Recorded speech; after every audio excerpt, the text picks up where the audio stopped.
Yang pertama, kita bercerita tentang rombakan kabinet. Dikatakan akan esok, lusa, minggu depan dan sebagainya. Dah 2-3 kali dah saya ulas benda ni sebenarnya. Okay, kita ceritalah malam ni tentang rombakan kabinet, and let's seal the deal. Apa yang akan berlaku dan sebagainya. Dengar cerita Tuan Ibrahim Tuan Man bakal jadi Menteri Besar Pahang. Wow. Muhyiddin Yassin mengatakan Tuan Ibrahim Tuan Man bakal menjadi Menteri Besar Pahang. Kerajaan Pahang akan tumbang disebabkan oleh pelangai, dan itu yang akan berlaku. Okey. Apa yang berlaku sekarang ni kan? Sanusi disaman 200 juta oleh Vincent Tan. Sekarang ini Sanusi menafikan Vincent Tan itu korup. Sanusi menafi Vincent Tan itu korup. Apa cerita dia? So bagaimana kita nak melihat perkara ini? Kartel beras, cerita sikit tentang kartel beras dan bagaimana mereka mengambil kesempatan. Jerebu kerana Indonesia terbakar sekali lagi. Okey. So kita cerita pasal jerebu dulu tuan-tuan. Okey. Right. Ancaman kebakaran hutan meningkat di Indonesia, bersedia hadapi jerebu luar biasa. Yang ni 5 hari yang lepas. Seperti biasa, tiap-tiap tahun ni dia macam kalau tak jerebu dia pelik. Sumatera. Masalah kebakaran di hutan Sumatera Selatan seakan tidak berkesudahan sehingga mencetus kemarahan penduduk yang sering dibelenggu asap tebal dan serangan penyakit, terutamanya kepada kanak-kanak. Terutama kepada kanak-kanak. Walaupun beberapa bahagian di Indonesia memerangi kebakaran tanah dan hutan selama bertahun-tahun sehingga menyebabkan jerebu rentas sempena ke negara jiran seperti Singapura dan Malaysia, tidak ada kebakaran besar direkodkan dalam tempoh 4 tahun yang lalu. Namun, tahun ini kebakaran tanah dan hutan kembali dengan ketara di Sumatera Selatan serta 9 wilayah lain di Indonesia. Menurut Kementerian Alam Sekitar dan Perhutanan Indonesia, terdapat 3,788 titik panas dari awal hingga 5 September, peningkatan 4 kali ganda berbanding tahun lalu dalam tempoh sama. Pihak berkuasa masih belum mengeluarkan data terkini, tetapi Sumatera Selatan dilaporkan mempunyai lebih banyak kawasan panas berbanding wilayah lain sepanjang bulan ini. Saudara rumah, okey, di sini organ Komerang Lir, 99% kebakaran hutan dan tanah berpunca daripada manusia. Cuaca kering hanyalah faktor tambahan, kata Ketua Bomba Organ Komerang Lir Muhammad. Individu tidak bertanggungjawab dilihat sering memulakan kebakaran dengan membuang puntung rokok ke kawasan tanah dan hutan selain memasang ubat nyamuk yang kemudian ditiup angin hingga mengakibatkan kebakaran. Jelas beliau, kebakaran di kawasan berkenaan dimula sejak Ogos, mungkin berlarutan hingga November kerana kekurangan dan tanah di wilayah itu kebanyakan adalah tanah gambut yang amat sukar untuk dipadamkan. Tanah gambut punya lapisan tumbuhan separa rumput dan bahan organik. Okey. Baik, dia Ketua Bomba tu menyalahkan ada orang buang puntung rokok, ada orang letak ubat nyamuk dan sebagainya kan. Tetapi ada satu lagi faktor tidak dinyatakan di situ, iaitu pertanian. Okey. Yang ni tak tahulah kenapa Indonesia tak sebut, tetapi actually ini antara faktor utama kenapa kebakaran hutan berlaku juga. Mungkinlah kita tak tahu. Tetapi salah satu faktor utama juga adalah sebenarnya pembakaran hutan disebabkan oleh pertanian. Nah, kenapa? Antara cara paling cepat untuk nak cultivate, menyuburkan tanah adalah dengan membakar tanah. Okey, dengan bakar tanah. So mungkin 4 tahun kebelakangan ini tak perlu sebab pembakaran sudah berlaku 4 tahun yang lalu. Mungkin, berkemungkinan. Jadi after a while, bila proses itu dah habis, tanah perlu disuburkan semula, dia bakar balik. That is the quickest. Kita bukan bercakap tanah 1 ekar, 10 ekar, tak. We're talking about thousands of acres tanah yang perlu mereka nak cultivate, mereka nak kena suburkan. Menyebabkan itu antara sebab yang berlaku. Dan ditambah pula tanah itu adalah tanah gambut. Sekarang ini musimnya, kita daripada musim panas hari tu, dah nak masuk musim hujan ni. Lepas hujung tahun ni akan kemarau. Kedah pun dah mula, mula banjir. Kedah pun dah mula banjir. Jadi, suasana itu akan, dia every year, negara kita ni memang menghadapi, bukan negara kita je lah, seluruh khatulistiwa dan ke bawah ni, ke atas ni, memang akan menghadapi situasi tersebut. Isu dia adalah bagaimana kita nak, dalam kerangka kita di sebuah negara ni, kena kerjasama dengan Indonesia, nak menyelesaikan masalah ini. Dan salah satu ladang kepunyaan Indonesia dan Malaysia jugalah antara yang menjadi penyumbang kepada kebakaran tersebut. Yang ni bukan saya cakap, yang ni kita dengar daripada laporan-laporan kebakaran yang berlaku years ago dan contributionnya, yang penyumbangnya antara lain disebabkan oleh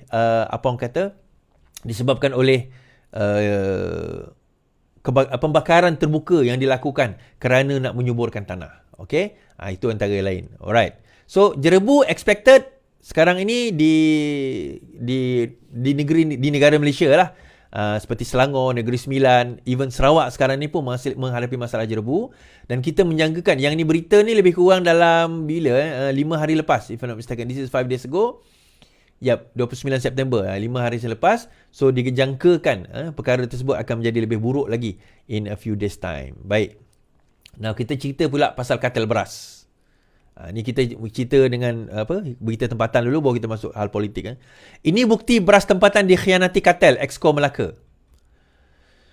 Sikap tamak kartel beras di negara ini merompak subsidi dari kerajaan menjadi punca kekurangan beras putih tempatan sehingga menyukarkan rakyat. Ketua Pemuda UMNO Dr. Muhammad Akmal Saleh berkata ia dilakukan dengan cara menjualnya pada harga beras hancur yang tidak dikawal, sedangkan ia adalah beras tempatan yang sudah mendapat subsidi kerajaan. Disebabkan beras hancur boleh dijual dengan bukan harga kawalan, maka kartel-kartel beras ini telah menjual beras standard iaitu tempatan dengan harga beras hancur. Jika beras tempatan ditetapkan pada harga RM2.60, kartel ini telah menjual dengan harga RM3.40 per kilogram apabila menukar bil jualan mengikut harga beras hancur, dan inilah antara pengkhianat yang menekan rakyat di bawah ini, katanya. Beliau juga Exco Kemajuan Desa Pertanian dan Kerjasama Jaminan Makanan Negeri berkata demikian sambil perkongsian bukti penedahannya melalui FB rasminya di sini hari ini. Menurutnya kerajaan telah memberi pelbagai subsidi untuk memastikan beras tempatan dijual dengan harga yang rendah, tetapi kumpulan itu telah mengkhianati rakyat di negara ini. Apa solusinya? Pengawasan yang ketat dan secara total perlu dilakukan. Lembaga padi dan beras perlu diwujudkan semula. Jangan ingat kilang di luar Melaka kita tak ada maklumat ya. Nasib baik kilang ni di luar Melaka. Jika dalam Melaka memang siaplah kena sita. Dan ini baru satu. Kita dah banyak lagi pendedahan yang akan dilakukan. Selagi mana ia adalah hak rakyat, selagi itu akan dipertahankan dan kita akan lawan, katanya. Baik. Isu dia macam ni tuan-tuan. Sekarang ini kerajaan telah menetapkan bahawa harga beras tempatan, beras putih tempatan itu pada harga shilling, pada harga minima RM2.30 per kilogram. RM2.30 per kilogram, betul tak? Sorry, RM2.60 per kilogram. RM2.60 per kilogram. Dan antara yang membuat komentar tentang harga ini sama ada bagus atau tidak adalah owner kepada Maidin, di mana beliau mencadangkan supaya harga lantai ini dinaikkan sedikit kepada RM3 lebih. Tetapi kerajaan tetap mengekalkan kepada RM2.60. Now, dia ada pro dan con lah. Okey, sebelum kita cerita pro dan con tu, so sekarang ni apa kartel beras ni buat, tuan-tuan? Kita nak tahu. Kita ni orang yang biasa lah, mungkin tak bermain dengan beras ni, antara beras hancur dan juga beras putih tempatan. So apa dia buat? Dia ambil beras putih tempatan tu, diletakkan sebagai beras hancur, harga beras hancur, dan beras hancur tu boleh dijual tanpa kawalan. So dia letak harga RM3.40. Isu dia ada di kalangan mereka, mereka ialah orientasi kepada perniagaan ini adalah untung. So kalau sekiranya diletak harga lantai, untung itu tak akan sampai ke tahap yang mereka kehendaki. Iaitu lebih kurang, ialah mereka perlukan harga untung lah. Paling kurang tak banyak sedikit perlu ada keuntungan kat situ. Now, RM2.60 rugi ke? Berkemungkinan besar tak rugi pun. Tetapi tak untung terlalu besar, tak untung terlalu banyak. Kita kena ingat daripada RM2.60 ke RM3.40. RM3.40 lebih kurang dalam 80% untung per kilogram tau. So dia orang ni jual tan, puluh tan, ratus tan yang dia orang jual. Per kilogram 80% untung. Kalau tan, berapa keuntungan yang mereka peroleh? Now, apa isu dia? Isu dia kat sini, bila dia mula ambil beras tempatan, putih tempatan dan jual sebagai hancur, disebabkan itu harga beras putih tempatan ini mula menurun. Sorry, bukan harga, stok dia mula menurun, dan disebabkan oleh penurunan itu, maka apa yang berlaku? Permintaan lebih tinggi daripada pengeluaran. Orang kata supply tak boleh nak meet the demand. Now di Sarawak ni tuan-tuan, kalau kita tengok, saya bercakap dengan kawan-kawan saya di yang berjual di kedai-kedai lah. Dia kata di Sarawak dia tak jumpa beras tempatan yang letak harga RM2.60 tu. Dia tak jumpa. Tak tahulah, mungkin saya silap dalam hal ni kan. Sebab saya tak beli yang beras tempatan yang harga RM2.60 tu. Untuk mak ayah kita orang guna beras yang special sikit. Yalah, ada penyakit ni, kena letak beras mahal sikit lah kan. Untuk diabetik dan sebagainya. Bukan diabetik, dia ada penyakit dia lah. Okey, dia ada beras yang untuk khas dia orang. So kita tak beli beras yang tempatan ni. Jadi daripada situ tuan-tuan, kita tengok bahawa dia kata tak ada. Harga beras hingga 30, maksudnya naik RM10 berbanding dengan beras sebelum ini. Jadi kita tak tahu di Sarawak bagaimana mekanisme dia. Tetapi di Semenanjung kita nampak bahawa terdapat usaha kerajaan untuk memastikan terdapat harga lantai, Dan ada, orang kata apa, kerajaan menyediakan subsidi-subsidi berkenaan dengan perkara ini. Mungkin ada dekat Sarawak, I'm not sure. Kan? Dan Sarawak baru-baru ini tadi dia announce semalam bahawa mereka akan menghasilkan padi yang boleh menghasilkan apa orang kata padi 3 kali setahun. Kalau betul yang itu, dan dia orang dah buat kajian dekat gedung di gedung, dia buat kajian di gedung. Dia kata dengan keluasan 2 hektar dan mereka berjaya menghasilkan beras yang boleh menghasilkan 3 keluaran setahun. Nah, ada yang kata bukan dah 5, kata 5 keluaran tu atau 5 musim itu dalam tempoh 2 tahun. So lebih kurang 2 kali 2 times plus lah setahun. So dalam tempoh 2 tahun tu 5 kali. So kalau ini betul berlaku, bermakna dalam tempoh 2 tahun akan ada 6 kali pengeluaran padi yang boleh dihasilkan dalam teknologi ini. Dan benih tersebut diperolehi daripada Vietnam. So I think negara lain atau negeri-negeri lain kena tengok jugalah sama ada perkara ini boleh diusahakan di negeri-negeri tersebut. Okay, itu cerita begas lah. Okay, kita move on kepada Yasin. Cerita Yasin, tuan-tuan. Kita tak dengar cerita Yasin. Yasin hari itu ditangkap kerana dikatakan memiliki dadah. So hari ini adalah keputusan dalam kes beliau sama ada beliau diarah membela diri atau dibebaskan sebab ada prima facie. Kita baca. Penyanyi Yasin diarah bela diri atas kes dadah. Petaling Jaya. Mahkamah Session hari ini mengarahkan penyanyi dan komposer Muhammad Sulaiman membela diri di atas 3 tuduhan kes dadah. Hakim Faiz Ziauddin membuat keputusan berkenaan setelah mendapati pihak pendakwa raya berjaya membuktikan kes prima facie di akhir kes mereka. Seramai 7 saksi pendakwaan dipanggil untuk memberi keterangan dan mahkamah meneliti serta mempertimbangkan keterangan saksi terbabit secara maksimal. Mahkamah mendapati pihak pendakwaan berjaya membuktikan kes prima facie dan oleh itu tertuduh dipanggil untuk membela diri bagi ketiga-tiga kes pertuduhan. Muhammad Yasin kemudian diberi 3 pilihan, memberi keterangan bersumpah dari kandang saksi, memberi keterangan dari kandang tertuduh atau berdiam diri. Penyanyi itu memilih untuk berdiam diri dalam proses prosiding yang telah bermula dari hal yang sama. Sebelum mahkamah membuat keputusan itu, Muhammad Yasin ketika ditemui media sempat meminta untuk mendoakannya berterima kasih kepada mereka yang datang. Pada 15 September lalu, Timbalan Pendakwa Raya Zaizul Faridah Raja Zaharuddin memaklumkan mahu menutup kes setelah selesai pemeriksaan semula terhadap pegawai penyiasat Ibu Pejabat Polis Daerah, Inspektor Muhammad Amirul Muhammad Mukmin Aziz. Amirul antara 7 saksi yang dipanggil. Dalam pendakwaan mengikut Seksyen 15-1-A Akta Dadah Berbahaya yang boleh dihukum mengikut Seksyen 15.1 yang membawa hukuman denda tidak lebih RM5,000 atau penjara maksimum 2 tahun jika sabit kesalahan. Penyanyi itu juga didakwa memiliki dadah jenis kanabis seberat 193.7 gram dan menanam 17 pokok ganja dalam pasu berisi di tanah di kediaman beliau di Persiaran Surian Damansara Indah di PJU Kota Damansara jam 5.30 petang pada tarikh yang sama. Pertuduhan memilih dadah mengikut Seksyen 6 Akta Dadah Berbahaya 1952 dan boleh dipenjara semua hidup atau tidak kurang 5 tahun dan boleh disebat tidak kurang 10 kali. Bagi pertuduhan menanam pokok kanabis, pendakwaan dikemukakan mengikut Seksyen 6B1A Akta Dadah Berbahaya dan boleh dipenjara semua hidup dan tidak kurang 6 kali sebatan jika sabit kesalahan. So tuan-tuan, itu antara berita yang berkenaan dengan Yasin. So sekarang ni beliau diperintahkan untuk membela diri dalam proceeding yang membabitkan kes beliau. Kita doakanlah yang baik-baik, insya-Allah. Kalau biar let justice runs its course lah, biar mahkamah menentukan keputusan tentang perkara tersebut. Baik. Ada yang tanya prima facie tu apa is? Prima facie ni basically prima facie ni adalah satu keadaan di mana mahkamah telah memutuskan ada kes untuk nak dijawab. So setelah ada prima facie, maka kena jawablah di dalam membela diri. Okey, dalam membela diri. Okey, itu kita dah cerita panjang itu. Okey, seterusnya, inflasi diramal terus turun kata Governor Bank Negara Malaysia. Bank Negara Malaysia meramalkan kadar inflasi akan terus menjederhana selepas berada pada tahap 2.5% kata Governor Abdul Rashid Ghafur. Trend penurunan dijangka berterusan kerana momentum kenaikan harga perlahan. Kami akan berterusan memantau potensi risiko terhadap tinjauan kadar inflasi yang timbul daripada perubahan pada dasar domestik berkaitan subsidi bahan api, katanya. Beliau berkata Malaysia bernasib baik tidak berhadapan cabaran inflasi teruk seperti dialami ekonomi negara lain. Apabila kadar inflasi mencapai kemuncaknya pada separuh kedua 2022 dan menurun selepas itu.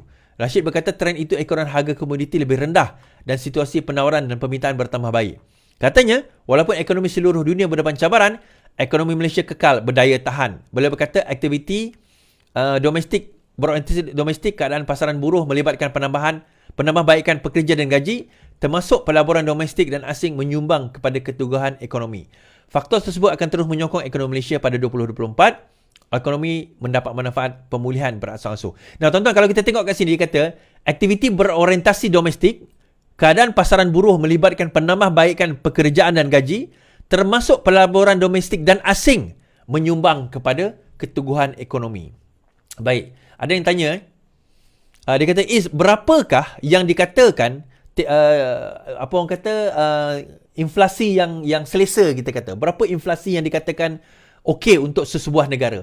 Inflasi ni kalau boleh kita kena kekalkan pada kadar 2%. Okey, kita kena kekalkan pada kadar 2%. Lebih daripada 3%, 4% pun tak berapa bagus, lebih daripada 3 lah. Di kadar dia 2 hingga 3 tu, ataupun 1.5, 1 ke 3. 1 ke 3 tu adalah kadar yang okey, 1.5 lah. Ketiga adalah kadar yang okey. Terlalu rendah pun tak elok, terlalu tinggi pun tak elok. Okey, negative inflation antara penyebab dia, antaranya orang kita, kalau kita simpan duit dalam bank, siap boleh kita kena charge tu. Kalau kita simpan, itu negative inflation. Over pun tak boleh. Nah, inflation ni antara lain lah, saya bukan pakar ekonomi, tapi antara lain, inflasi ni adalah kadar perubahan harga barang dari satu tempoh ke satu tempoh. Harga perubahan, kadar ataupun peratusan perubahan harga barang daripada satu tempoh ke satu tempoh, maksudnya kelajuan pertukaran itu. Kecepatan pertukaran itu. Bila dia terlalu tinggi, bermakna harga barang itu perubahannya terlalu tinggi. Di dalam CPI, Consumer Price Index, dia punya rate of change terlalu tinggi sampai kita tak boleh nak catch up daripada segi pendapatan kita. Kalau terlalu rendah pula, bermakna tak ada harga perubahan. Perubahan harga tak ada, baguslah tak ada perubahan harga. Bukan setakat tak berubah harga, berkemungkinan harga makin menurun. Kan? Harga menurun, disebabkan oleh permintaan menurun. Bukan harga menurun tu arti kata maksudnya terlalu lambatkan satu hal, tetapi disebabkan antara lain oleh permintaan yang menurun. Kenapa permintaan menurun? Banyak faktor. Antaranya kita terlalu menyimpan, kita tidak ada pendapatan yang tinggi. That's why permintaan kita ataupun demand kita menurun. Bila demand menurun, supply tu dah terlalu lebih, maka supply harga barang makin turun. So dia tak boleh capture. Bila harga barang turun, disebabkan oleh permintaan itu turun, demand itu tak ada, cycle tak bergerak, ekonomi kita akan bermasalah. So negatif pun tak elok, positif lebih sangat pun, lebih daripada 4 pun tak elok. So, kita kena bermain di kadar 1.5 sehingga 3. 2 adalah yang terbaik. Sekarang ini 2.5 kita boleh kekalkan. So, kalau kita boleh kekalkan dengan benda itu. Now, ada persoalan. Harga inflasi dah mula menyederhana. Kenapa harga barang tak turun? Ada setengah barang tak turun. Harga barang ada di antaranya telah menurun. Kalau kita tengok harga minyak daripada RM40 sekarang jadi 20 lebih. Harga beras memang kita tak nafikan dia mula naik disebabkan oleh pasaran dunia. Tapi daripada segi itu sekalipun, ada di kalangan barang-barang yang masih tidak menyusut. Terutama barang selepas. Maksudnya, raw dia menurun. Tetapi bila pergi kepada barang yang sudah diproses, dia bukan setakat tak menurun, tapi makin meningkat. Di situ peranan, kita sebagai pengguna lah. Di sini peranan kita sebagai pengguna. Kenapa dia tingkatkan harga tersebut, harga end product. Kopi kita, air kita dan sebagainya. Setelah diproses, dia tingkatkan. Antara lain disebabkan oleh demand kita. Dan bila demand kita mula meningkat kepada mereka, that's why harga mereka mula meningkat. Dia bergantung kepada demand. Bila demand kita meningkat, kita lebih minta, permintaan kita lebih daripada apa yang disupply, dia naikkan harga. Ini basic, basic demand dan supply. Bila kita ada satu barang, satu barang seorang minta. Saya nak jual cawan ni tuan-tuan, cawan ni saya ada satu je. Sebenarnya seorang datang, okey lah saya nak tunggu jual cawan ni pun, saya letak harga, contohlah, saya letak harga RM100. Saya nak jual cawan ni RM100. Saya tunggu seminggu tak ada orang beli. Kemudian saya turun harga saya kepada RM50. Tak ada orang beli. Saya turun RM20.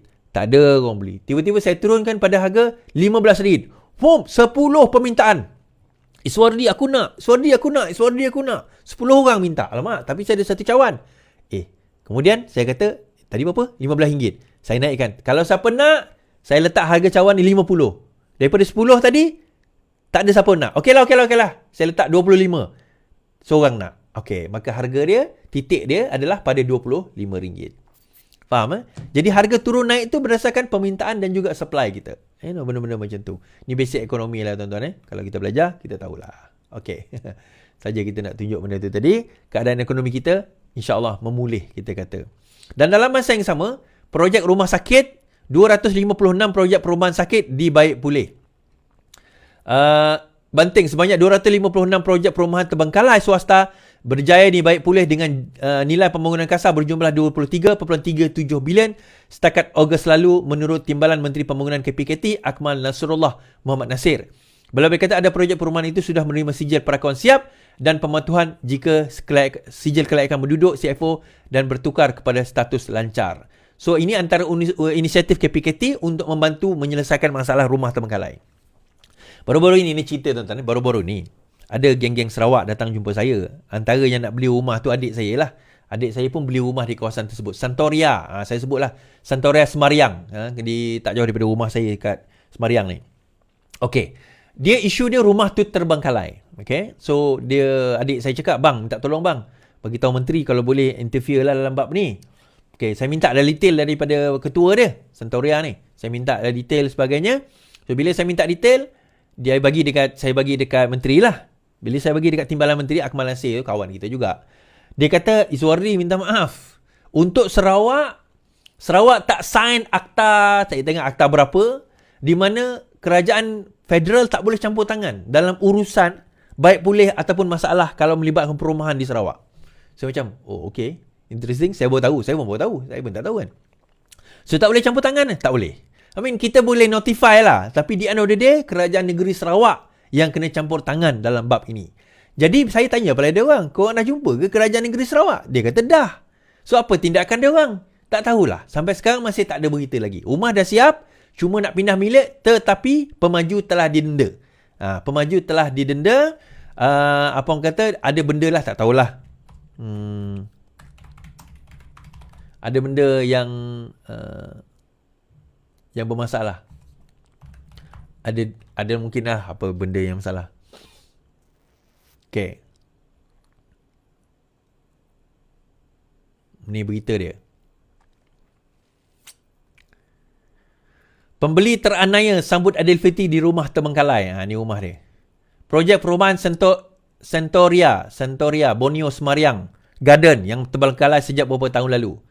Kira-kira 200 pembeli rumah di Santoria Borneo Semariang kecewa selepas kediaman mereka terbengkalai sejak beberapa tahun lalu, mengunci tanda sendiri untuk menyampaikan mesej kepada pemaju perumahan. Okay. So ini adalah berita Mei 2022. Mei 2022. Ni dah masuk 2023. Masih lagi cerita tersebut tak ada penyelesaian, tuan-tuan. Jadi saya nak bantu tak boleh. Sebab ini melibatkan kerajaan negeri Sarawak. Dan kerajaan negeri Sarawak lah yang kena bantu. Takkan aku nak marah lagi sekali ni. Kan? Aku nak jumpa siapa? Menteri mana aku nak jumpa ni? Tolong bagi tahu. Kan? Menteri Sarawak mana aku nak kena jumpa untuk nak menyelesaikan masalah Santoria Semariang ni? Tolong. Kalau siapa tahu PM saya. Kan? Ni saya nak bawa ni masuk live saya ni. Kan? Jangan sampai saya pergi jumpa exco tersebut. Isu dia katanya adalah pemaju itu telah berhutang dengan Dewan Bandaraya Kuching Kuching Utara, DBKU. Dewan Bandaraya Kuching Utara lebih kurang dalam nilaian ratusan ribu. Saya tak ingat berapa jumlah dia. Kan? Jumlah tersebut kena bayar pada DBKU tapi mereka enggan bayar.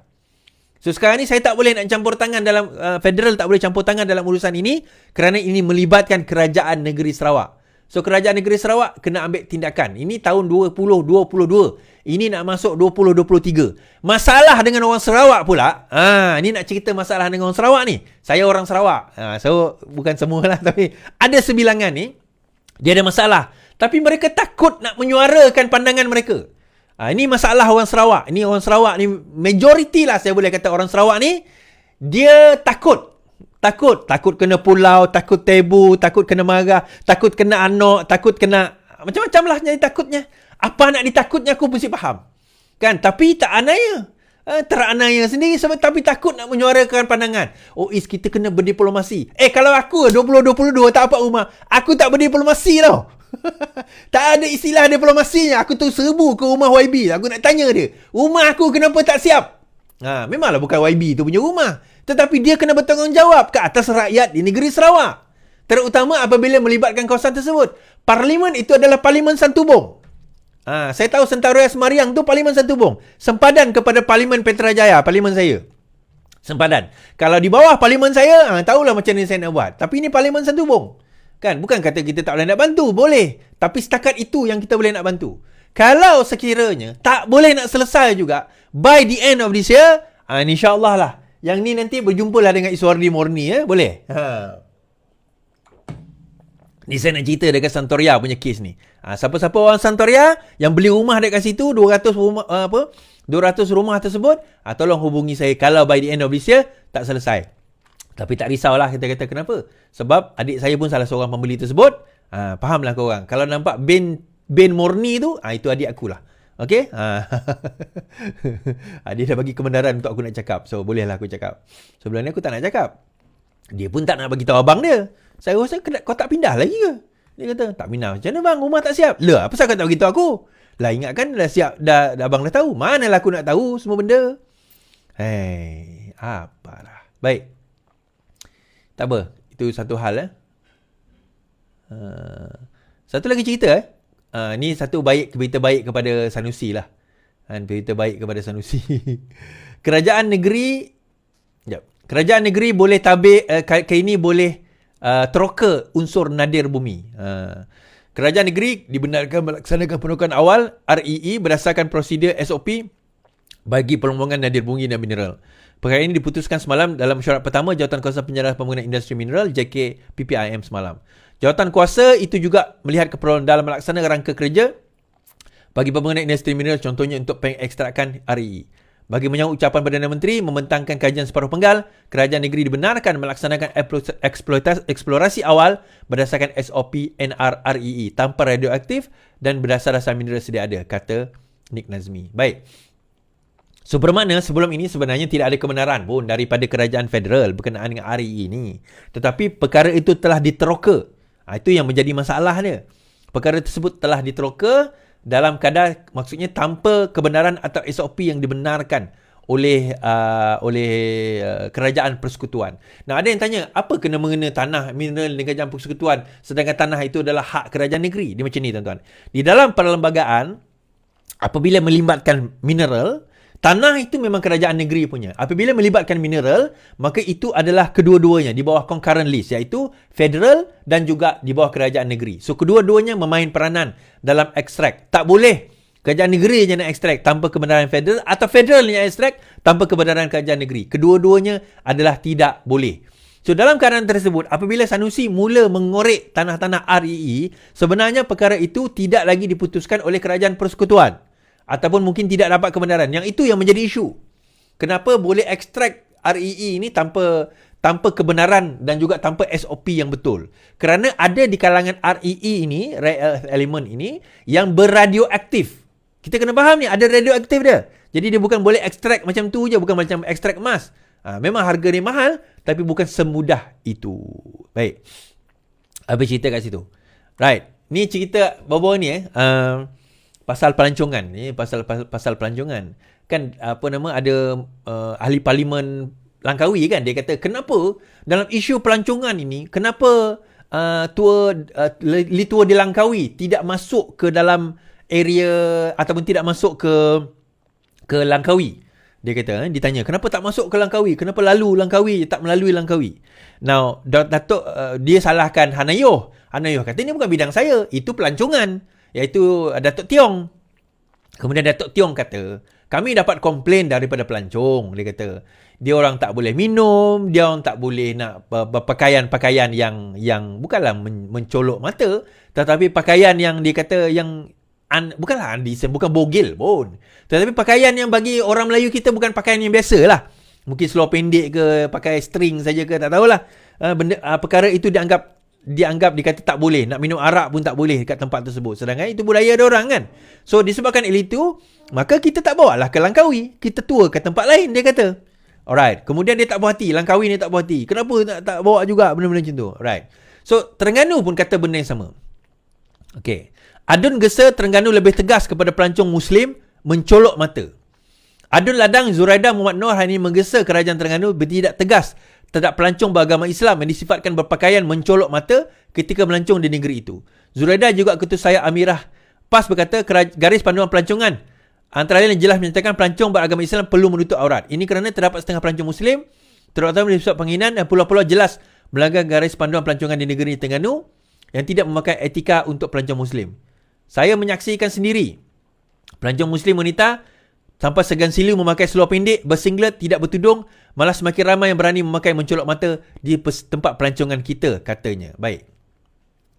Now, bila dia kata menutup aurat ini, kita kata, adakah maksudnya bertudung? Itu persoalan dia. Sebab bila dia kata menutup aurat ni, dia di garis panduan tu kena jelas. Adakah maksudnya bertudung? Kalau dia kata seluar pendek tu, okey, kita faham bab tu. Tetapi adakah maksudnya bertudung? Adakah selepas ini semua orang yang datang, yang Muslim datang ke Terengganu perempuan, kena bertudung? Kalau sekiranya tidak bertudung, dianggap telah melanggar undang-undang apa orang kata kecil di dalam negeri Terengganu. Nah, balik kepada cerita tu tadi, ini kita masukkan. Okey, sebelum kita cerita tu, perkataan mencolok mata dan menjolok mata. Dua benda ni kan. Actually, perkataan yang betul adalah mencolok mata, bukan menjolok mata. Ini bahasa Malaysia tuan-tuan. Mencolok mata adalah perkataan yang betul, bukan menjolok mata. Alright, balik cerita tu. So, balik kepada cerita kita tadi. So, bila PAS komplain, kenapa pelancong tak datang, pelancongan dia makin teruk, pelancongan dan sebagainya. So, ini antara sebab dia. Ini antara sebabnya. Bila we impose terlalu, orang kata apa, strict, apa orang kata, undang-undang yang terlalu strict terhadap pelancong, maka pelancong secara naturalnya tak naklah datang ke tempat kamu. Takkanlah dia nak pergi ke tepi pantai pakai berjubah. Takkan dia nak pergi pantai nak berjubah kat situ. Oh, tapi pakailah seluar panjang. Okey, kalau dia pakai seluar panjang, dia pakai seluar panjang yang tight, yang macam orang nak pergi menyelam tu, bagaimana? Kan? Macam mana? Yang tu. Dan dia memang orang tak bertudung. Dia tak pakai tudung. Dia nak pakai, okey, dia pakai seluar panjang. Dia pakai baju yang ketat. Yang pakai untuk nak menyelam tu, pakai macam swimsuit, tapi panjang. Yang tu macam mana? So akhirnya tuan-tuan, kita nak jadi polis agama ke? Ini yang kita maksudkannya, mempoliskan agama. Semua kita nak polis, kita nak jadi polis kepada agama. Oh, engkau nak tak pakai aurat, hukum. Tak pakai menutup aurat, hukum. Engkau nak pakai seluar pendek, hukum. Kita jadi hukum. Akhirnya, benda ni Islam tak ajar. Menjadi polis agama ni, Islam tak ajar, tuan-tuan. Islam tak ajar untuk kita nak encroach into private life. Tuan-tuan, Islam kata tutup aurat. Ya, Islam menggalakkan, mewajibkan kita menutup. Bukan menggalakkan, mewajibkan kita menutup aurat. Tetapi kalau orang itu tak tutup aurat, bukan kerja kita nak pergi menghukum dia. Itu maksudnya kerja kita dakwah, bagi tahu tutup aurat ni berdosa apa, pada kepala, tak tutup aurat berdosa. Itu kerja kita. Tapi kalau dia tak nak tutup aurat, dia kata aku tak nak, terpulang pada dia. Bila masa kita Islam mengatakan negeri itu hendaklah menghukum kalau orang tidak menutup aurat. Tak ada, tuan-tuan. Bukan tugas dan kerja kita nak pergi menghukum orang. Dalam Al-Quran, dalam surah An-Nisa antara lain disebut, tundukkanlah pandangan kamu. Allah tak kata pergi kepada wanita tak tutup aurat, hukum mereka, pukul mereka, kerjakan mereka. Tak ada. Allah kata tunduk pandangan kamu. Yang pergi tengok tu, kamu yang kena tunduk. Bukan nak suruh orang tu tutup aurat. Ini salah faham kita tentang agama, tuan-tuan. Ini, dan akhirnya lepas tu komplain, kenapalah negeri kita tak maju. Tuan-tuan, saya pergi Terengganu hari tu. Pelancongan di negeri Terengganu is going down the hill. Tuan-tuan ingat tak, Rantau Abang dulu terkenal dengan penyu kan? Sekarang penyu dah tak ada. Pelancongan tu tak berjaya digunakan untuk menyelamatkan penyu di Terengganu. Tak ada, tuan-tuan. Ada di pulau-pulau tu dah ada lah, tapi di pantai tu sendiri dah tak ada. Dia orang dah, ni antara tugas Islam ni, tuan-tuan. Allah SWT menurunkan manusia sebagai khalifah di muka bumi, itu salah satu function kita. Khalifah ni kerja apa? Sepatutnya khalifah ini menjadi penjaga alam sekitar. Tapi bila di pantai sebuah negeri so-called Islam ni, penyu pun tak ada, kita jadi persoalan. Kat mana preservation yang mereka buat selama ini? Apa yang mereka telah lakukan? Saya bercakap ni bukan sebab saya cakap saya pergi sendiri tempat tu. Saya kata, wah, Rantau Abang ni dulu kalau masa kita belajar sekolah-sekolah rendah kan kita ada penyu bertelur semua. Saya kata, sekarang dah tak ada dah penyu tu. Nak tengok penyu tu kena pergi kat pulau. Dah tak ada. So, saya kata daripada segi pelancongan dia going down. Dan akhirnya kita jadi polis kepada moral manusia. Kita ni sebenarnya, in fact, kalau tuan-tuan tak percaya, tuan-tuan dengar kata-kata Mufti Perlis. Even bukan tugas kita, bukan tugas majlis agama nak pergi serbu rumah orang yang berkhalwat. Bukan kerja kita. Kan Umar Al-Khattab sendiri dimarahi apabila dia mengintai rumah orang yang dikatakan berkhalwat. Orang tu kata apa? Aku buat satu dosa, engkau buat dua dosa. Kau buat dua dosa, dia beritahu dengan Umar. Sebab apa? Dalam Islam dia ada public life, public law, dia ada private law. Dia ada private rights, dia ada public rights dan dia private rights. Dan private rights tu memang private. Itu untuk dia dalam private room dia. Bukan tugas kita nak mengintai-ngintai. Dan ini dalilnya surah Al-Hujurat. Tonton dulu. Nama surah tu sendiri Al-Hujurat. Kamar atau bilik nama surah tu. Boleh baca. Kan non-Muslim boleh baca, Muslim pun boleh baca. Pergi kaji sendiri agama kita. Nah, isu dia lepas tu nak komplain. Itu point saya nak bawa tadi. Lepas tu nak komplain, kenapa kita negara kita apa ekonomi kami teruk, kenapa kerajaan federal tak bantu? Dah kamu sendiri nak buat macam tu? Ditambah lagi pula di Terengganu ni, tuan-tuan. Zina nak cerita lah. Dan saya kata PAS ni masa bersama dengan DAP tu tak pernah lagi orang kata disabitkan dengan kesalahan rasuah. Dengan bersatu ni 2 kali kena sabit kesalahan rasuah, tuan-tuan. 2 kali kena sabit kesalahan rasuah. Ni di Kemaman. PAS tak rayu keputusan PRK di Kemaman. PAS tidak akan merayu terhadap keputusan pilihan raya Kuala Terengganu pada 26 September membatalkan kemenangan calonnya Cik Alias Hamid di Kemaman. Setiausaha Agong Taqiyuddin Hassan berkata, langkah itu diambil memandangkan hakim tidak menamakan mana-mana pihak yang terlibat dengan amalan rasuah bagi kawasan itu. Sehubungan dengan itu, PAS menunggu dan bersiap sedia untuk mengambil langkah selanjutnya berdasarkan ketetapan yang dibuat oleh SPR. Erti kata lain, PAS mengakui bahawa calon dia memang terlibat dengan suapan tersebut, rasuah pilihan raya tersebut. Saya tak kata rasuah-rasuah, tapi rasuah atau suapan, sogokan pilihan raya itu. Nah, kalau benda ni berlaku kepada parti-parti lain ni, kita bukanlah kata, okey, bukan. Kita faham lah. Tapi ini parti yang mengaku dirinya membawa Islam. Benda yang sama tadi cerita, tuan-tuan. Dan kita bertanya, kita soalkan, daripada mana dia dapat duit tu? Berapa banyak juta dia dapat duit tu? Oh, kita kerajaan negeri bagi. Ya, betul, kerajaan negeri bagi. Yang angkat sumpah tu bagaimana? Daripada mana mereka dapat duit tersebut? Saya kata, dia bersama dengan DAP tak pernah lagi PAS kena kesalahan rasuah daripada tahun 99 bersama, 99 bersama. Tak pernah lagi kesalahan rasuah ni, tuan-tuan. Yang ini tak sampai berapa tahun dengan bersatu, berapa tahun? 20 3 tahun baru dengan bersatu. 2 kali kesalahan rasuah. Ini ke Islam yang nak dibawa, tuan-tuan? Ini ke Islam yang dikatakan nak dibawa. Dan kita tambah lagi. Berani tak berani Sanusi, tuan-tuan. Berani tak berani Sanusi. Dia hari tu dia pergi tuduh Vincent Tan sebagai korup. Yalah, benda-benda macam itulah. Dan akhirnya dan benda tu yang akan membawa kepada kehancuran Vincent, Sanusi itu sendiri. Alright, kita baca kita baca.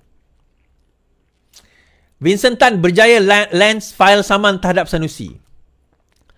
Pengasas dan penasihat Berjaya Corporation Tan Sri Vincent Tan, Chi Yu dan Berjaya Berhad telah membukakan saman fitnah terhadap Menteri Besar Datuk Seri Muhammad Sanusi Muhammad Noor.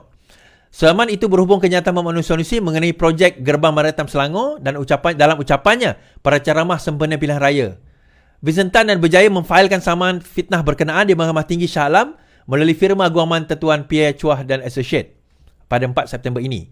Dalam pernyataan tuntutan, Vincent Tan dan Berjaya mendakwa ucapan Sanusi yang disiarkan secara langsung dari terlibat yang semula yang antaranya menerusi laman YouTube di bawah akaun kini. Vincent berkata Muhammad Sanusi yang dinamakan sebagai defendant membuat rujukan yang spesifik dan langsung kepadanya dengan menyebut namanya sepanjang ucapan di ceramah itu. Berjaya Land pula berkata walaupun tiada rujukan spesifik dibuat terhadap syarikat itu, kenyataan berkenaan boleh difahamkan sebagai merujuk kepada syarikat berkenaan. Menurut Vincent Tan, kenyataan berbau fitnah ini antara lain merosakkan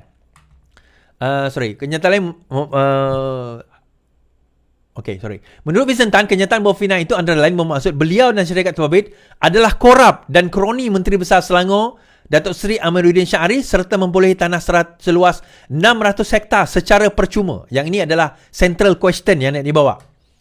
Dia kata tuduhan Sanusi ialah bahawa Vincent Tan korup dan Vincent Tan adalah kroni Amiruddin dan memperolehi tanah 600 hektar secara percuma. Itu dia punya pertuduhan yang Sanusi cakap kepada Vincent Tan. Pelantik berkata ia juga bermaksud mereka memberi manfaat secara langsung atau tidak langsung kepada Menteri Besar Selangor. Maksudnya dia rasuah Menteri Besar Selangor apabila mendapat balasan tanah percuma itu. Selain itu, pelantik juga bermaksud menyebabkan kerajaan Selangor mengalami kerugian dan membelanja sekurangnya 180 juta susulan tanah yang didakwa diberi secara percuma. Pelantik mendakwa ia bermaksud mereka dengan syarikat berkaitan mempunyai jumlah hasil pendapatan gabungan 33.3 bilion. Vincent Tan berkata kenyataan fitnah itu akan merosakkan dan menyebabkan kerugian keuangan terhadap 67,367 pemegang saham dalam B Corp dan 7,053 pemegang saham dalam Berjaya Land. Ia juga mampu merosakkan reputasi kami dalam dunia perniagaan, sama ada dalam atau luar negara, serta berpotensi menyebabkan kehilangan keuntungan jutaan ringgit, katanya. Projek SMG membabitkan sebuah syarikat, iaitu Landasan Lumayan Berjaya Sdn Bhd, menerusi usaha sama dengan MBI. Okey. Disebabkan oleh itu, maka beliau telah disaman, maksudnya telah menghantar surat saman 200 juta kepada Sanusi. So, akhirnya semalam Sanusi mengeluarkan satu surat balas ataupun affidavit balas kepada tuntutan Vincent Tan tersebut. Kita baca sama-sama. Okey. Sanusi nafi kata Vincent Tan korup. Okey, Menteri Besar Kedah, Sanusi Mohamad Noor, menegaskan beliau tidak mempunyai niat dan motif jahat, tipu daya serta kebencian terhadap pengasas dan penasihat Berjaya Corporation Tan Sri Vincent Tan dan Berjaya Land. Muhammad Sanusi yang menjawab tuntutan saman Vincent Tan berkata, sebagai ahli politik dan pemimpin masyarakat, beliau menggunakan kebebasan bersuara untuk menimbulkan isu tata kelola dan ketirisan bersandarkan kepada fakta yang substantif adalah benar. Saman berkenaan difailkan Vincent Tan dalam pada tahun lalu. Dalam pernyataan pembelaan yang difailkan pada 29 September, Adun Jeneri itu menafikan ucapannya dalam program terbabit memfitnah Vincent Tan dan Berjaya yang bertindak selaku pelantik pertama dan kedua. Muhammad Sanusi berkata selaku ahli politik pembangkang, beliau mempunyai tanggungjawab moral dan sosial untuk mendedahkan isu tata kelola dan ketirisan. Beliau berkata tiada langsung rujukan dibuat terhadap Berjaya Land secara langsung atau secara sindiran. Beliau tidak pernah membuat tuduhan bahawa seorang Vincent Tan seorang ahli yang korup. Saya tidak pernah menyatakan pelantik pertama dan kedua melakukan aktiviti haram atau menyalahi undang-undang, menipu rakyat Selangor dan mempunyai kecenderungan untuk melakukan amalan tidak jujur dan mempunyai reputasi yang buruk. Pelantik juga tidak mengalami sebarang kerugian kerana projek SMG masih diteruskan, katanya. Baik. Kita tengok.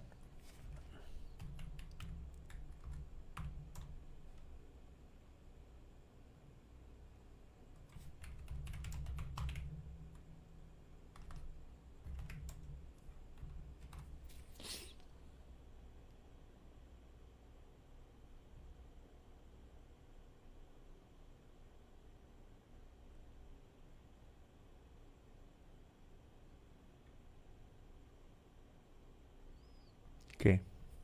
Now, sebulan yang lalu, Sanusi mengatakan bahawa lebih banyak dokumen Vincent Tan akan didedahkan, kata Sanusi. Baik. Kita dengar. Ini dalam kenyataan berita. Tak tahu beliau ingat ke tidak benda ni. Kita dengar.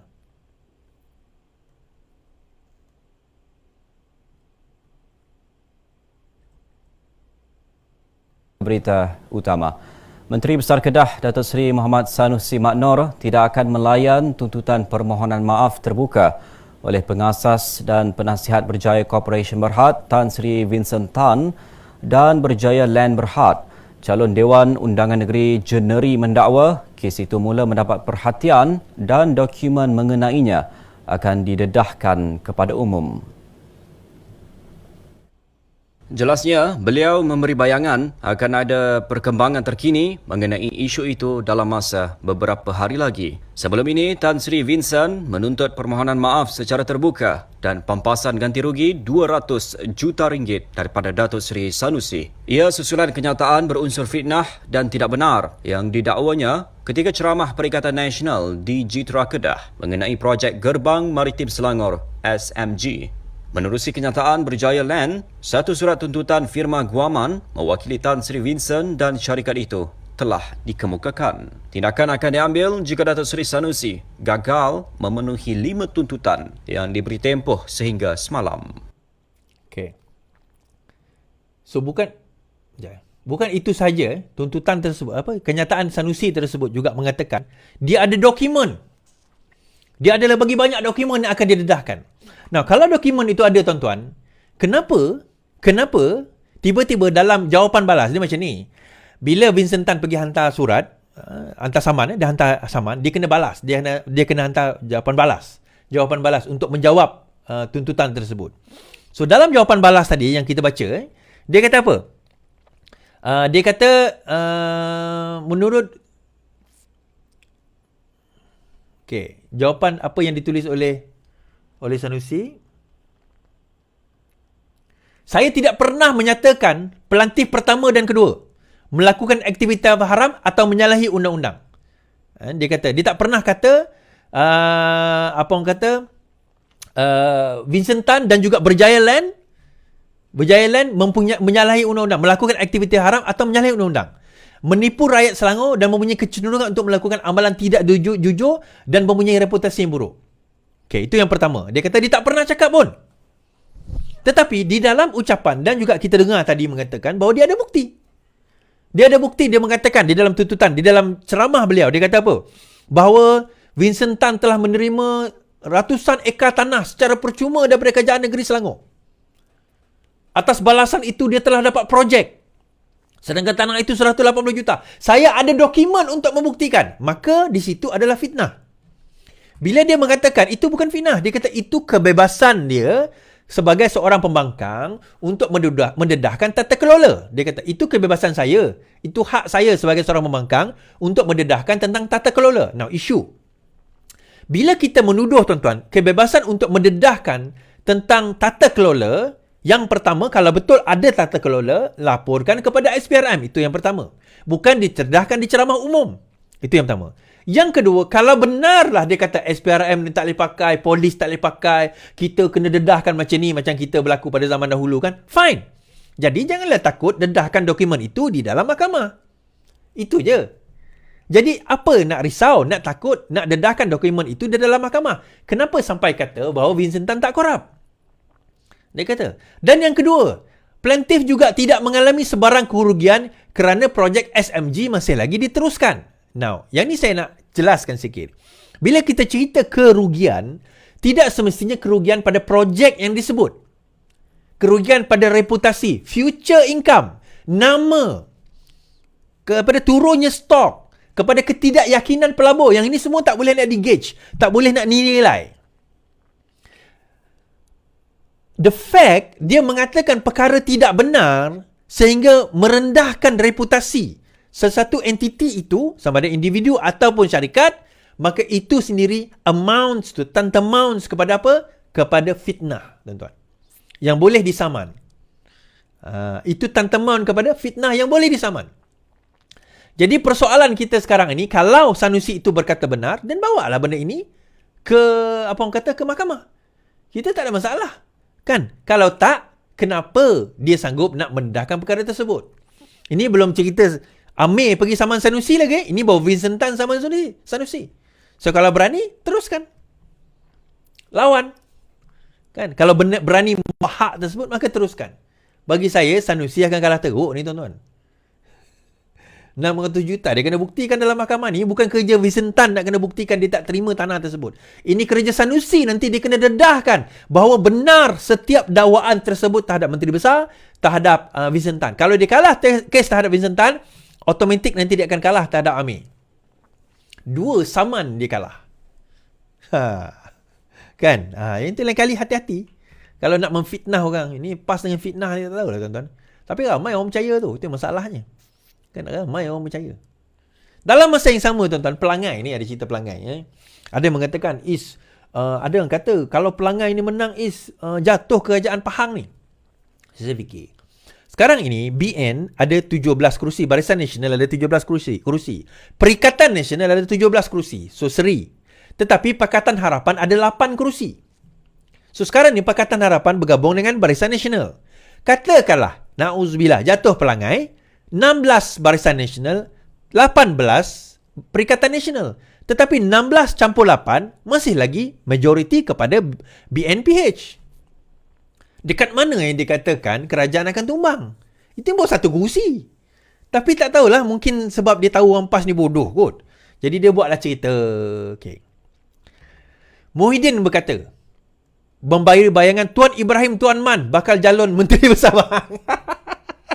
Adik, aku dulu pernah gelakkan Tuan Ibrahim Tuan Man jadi Menteri Alam Sekitar kan. Sekarang aku gelakkan dia jadi Menteri Besar Bahang sekali lagi. Adik, sedih.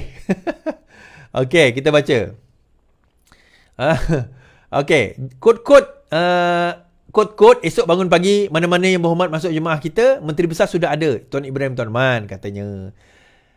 Kata pengurusi Perikatan Nasional Muhyiddin Yassin. Katakan Muhyiddin juga Presiden Peribumi, seolah membayangkan berlakunya lompat parti menimbulkan persoalan mengenai isu yang sedang hangat dipertekatkan dalam PRK Dewan Undangan Negeri Pelangai di Bentong, Pahang. Okey. Kemudian ini perkara yang sama dikatakan oleh Muhyiddin dalam Malaysia Kini. Dia kata PN win in Pelangai can trigger change of Pahang government. Perikatan Nasional can take over the Pahang government through defection after it wins the Pelangai election, said Muhyiddin Yassin. Okey. Right, saya tak nak baca yang lebih kurang je poin cerita dia. Dia macam ni. Kenapa dia yakin kerajaan Pahang ni boleh berubah, tuan-tuan? Yang pertama dia kata kalau sekiranya Pelangai ni kita menang, ini sebab dia nak suruh orang menangkan Pelangai juga. Sebab dia tak ada modal. Sebab kalau ikut kajian sekarang ini Pelangai BN boleh menang. Okey. Kalau Pelangai ni tumbang, maka ada di kalangan ahli-ahli UMNO di dalam kerajaan Barisan Nasional tu akan melompat. Sebab Pahang tak ada aktif lompat parti tau. Akan melompat. Jadi kita membentuk kerajaan bersama dengan PAS di Pahang katanya. Now, kita kena fikir beberapa isu. Yang pertama, kalau nak lompat sekalipun, kenapa? Kenapa mereka nak lompat? Dapat pangkat, dapat kedudukan. Pahang akan jadi negeri pembangkang. Sekarang ini Pahang adalah negeri di bawah kerajaan, bersama dengan kerajaan. So, kalau lompat nak jadi negeri pembangkang, itu yang pertama. Yang kedua, tuan-tuan, kalau dia lompat sekalipun, akhirnya yang melompat itu akan dapat apa? Itu soalan dia. Yang melompat itu akan dapat apa? Takkanlah Exco nak bagi pada yang melompat. Katakanlah PAS memerintah, PN memerintah. Takkan Exco nak bagi pada yang melompat. Yang 17 orang tu bagaimana 18 orang yang menang tadi tu? Takkan mereka tak dapat jawatan hanya kerana nak entertain yang melompat ini? Itu yang kedua. Yang ketiga, kalau sekiranya melompat sekalipun, apa untungnya pada mereka? Kerana mereka macam saya sebut tadi jadi pembangkang. Yang tadi jadi pembangkang. Untung pada mereka tu. Bermakna, kalau tak dapat untung sebagai kerajaan negeri mungkin dia dapat lah kat situ. Tetapi daripada segi dana, duit tu, berapa yang mereka dapat? Sebab itu saya selalu kata, kalau mereka lompat ni, SPRM kena masuk, tangkap je dulu. Buat siasatan. Berkemungkinan ada duit bertukar tangan, tuan-tuan. Mustahil dia nak lompat-lompat tu kerana prinsip. Tak ada prinsip undang-undang dekat situ. Prinsip akaun ke apa tak ada. Dia mesti ada sesuatu yang dia dapat dekat situ menyebabkan dia nak melompat. Jadi daripada situ sebenarnya kita tak nampak Muhyiddin Yassin sekarang ini Perikatan Nasional desperate dalam nak memenangi Pelangai ini. Dalam nak memenangi Pelangai ini. Baik. Yang terakhir. Heboh dikatakan sehari dua ni, ramai juga yang kontak saya lah mengatakan kerajaan betul ke kabinet akan dirombak, kabinet akan dirombak. Saya dah sebut dah 2-3 kali dah sebut benda ni. Okay? Dikatakan keluar berita, mana berita tadi, dia kata kabinet akan dibubarkan esok. So macam kau ingat kabinet ni nak bubar esok tu dia main macam lilat tali tamplum ke? Dia boleh main macam-macam tu je, main selamba dia je nak pergi bubar kabinet, nak rombak kabinet. Okay. Rombakan kabinet, Anwar belum panggil bincang, Zahid. Presiden UMNO Ahmad Zahid menolak spekulasi bahawa akan berlaku rombakan jemaah menteri dalam masa terdekat. Sebaliknya, dia yang juga timbalan Perdana Menteri berkata, dia belum dipanggil lagi untuk sebarang rundingan. Saya belum bincang dengan Perdana Menteri lagi. Dalam wawancara sebelum ini, Perdana Menteri menyebut bahawa parti Kampunan dalam kerajaan perpaduan akan dirunding terlebih dahulu atau sekurang-kurangnya dimaklumkan kalau ada ada sebarang rombakan yang dilakukan. So, Datuk Seri Anwar Ibrahim menjawab perkara ini di dalam kenyataan beliau bahawa tiada rombakan kabinet esok, kata Anwar. Perdana Menteri menafikan laporan konon akan berlaku rombakan jemaah menteri esok. Ahli Parlimen Tambun berkata beliau menghadap Yang di-Pertuan Agong hari ini bagi membincang berhubung mesyuarat mingguan jemaah menteri esok. Belum ada. Jadi tadi saya menghadap Tuanku untuk bincang kabinet esok. Tiada kaitan dengan jemaah menteri sebab selepas mesyuarat esok saya ke Sabah. Mungkin lepas itu saya ke Abu Dhabi. Kemudian saya ke Abu Dhabi, katanya. Baik. Right. Dalam 2-3 hari lepas pun ada cerita yang Anwar akan berjumpa dengan Yang Pertuan Agong. Ada yang tanya saya, ya betul ke dia nak jumpa Agong? Saya kata macam ni, setiap minggu Datuk Seri Anwar akan jumpa Yang Pertuan Agong. Setiap minggu Datuk Seri Anwar akan berjumpa Yang Pertuan Agong untuk tujuan apa? Mesyuarat kabinet mingguan, dia kena persembahkan kepada Yang Pertuan Agong, lepas tu baru pergi kepada kabinet. Itu tujuan dia. Kan? Kedua, kalau sekiranya ada rombakan sekalipun, saya kata akan berlaku rombakan. Rombakan itu akan berlaku. Tetapi berlaku rombakan itu kerana yang pertama, kematian arwah YB Salahuddin. Itu yang pertama. Maka akan ada menteri baru yang dimasukkan. Di peringkat KSU, TKSU akan ada reshuffling yang berlaku. Tetapi di peringkat menteri dan juga timbalan menteri, sekadar ini hanyalah kabar-kabar angin saja. Belum ada berita-berita dan ura-ura mengatakan sebaliknya. Berkemungkinan kalau ada sekalipun, berkemungkinan pertambahan kepada kabinet. Maksudnya kementerian itu mungkin dipecahkan. Macam saya kata tempoh hari, berkemungkinan dipecahkan, berkemungkinan ada tambahan kepada jumlah menteri yang ada. Berkemungkinan. Kerana melihat kepada beban kerja. So, bila MCA dikatakan akan menerima jawatan juga, ini komentar daripada veteran MCA. Veteran MCA, lebih baik MCA di luar kerajaan, kata bekas naib presiden. Seorang bekas naib presiden MCA, lebih baik parti kekal di luar kerajaan, sebalik desas-desus rombakan kabinet jemaah menteri bakal berlaku. T. Lian Ke berkata, MCA bahagia berfungsi sebagai semak dan imbang yang amat diperlukan, walaupun terus menyokong pentadbiran Datuk Seri Anwar Ibrahim. Kita perlukan kerajaan lebih sihat yang mampu menerima kritikan dan kebenaran, katanya di X yang dulu dikenali sebagai Twitter. Ini pandangan beliau lah. Namun begitu, kita nampak bahawa kalau sekiranya berlaku reshuffling sekalipun, saya nampak lah, ini pandangan saya lah, dia more kepada pertambahan jemaah menteri, rather than nak menukar menteri-menteri. Dia tuan-tuan kadang-kadang macam ni, nak menukar menteri ni bukan senang. Dia berbeza zaman UMNO dahulu. UMNO tu dia dah ada sistem tau.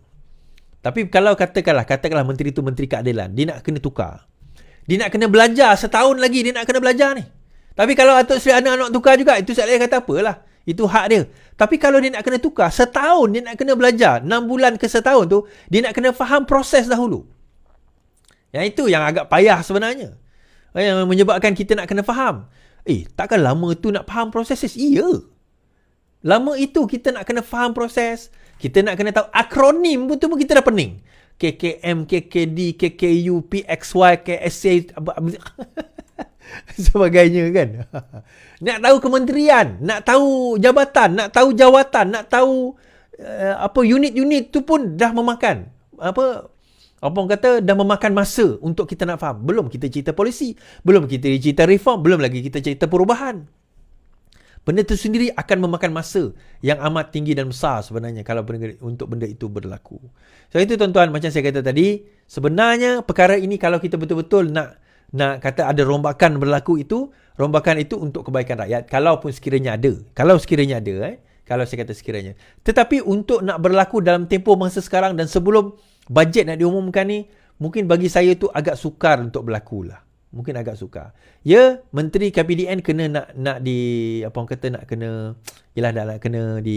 dinamakan sebelum bajet dibentangkan, itu kita faham.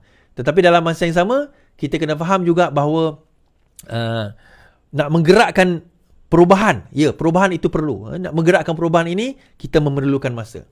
Dan kita dah bagi masa pada mereka, biar mereka buat kerja mereka dahulu. At least habiskan 1 term. And then we'll see from there whether it works or not. Mungkinlah ada 1-2 jabatan yang mungkin akan di-reform, akan diubah orangnya. Mungkin. Yang nanti kita tengok. Kementerian, saya tak nak komen panjang-panjang lah. Kita tunggu saja keputusan Datuk Seri Anwar Ibrahim ada atau tidak ada. Baik, terima kasih 10,000 yang menonton kita, 11,000 yang menonton kita malam-malam ini.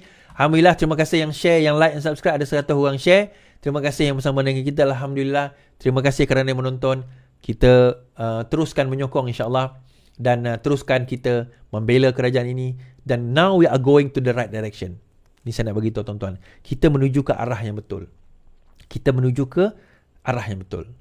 Sekarang tinggal pada kita. Sama ada kita nak ikut arah itu, atau terus kita nak patahkan arah, kemudian kita nak kembali kepada kerajaan gagal Muhyiddin Yassin dahulu.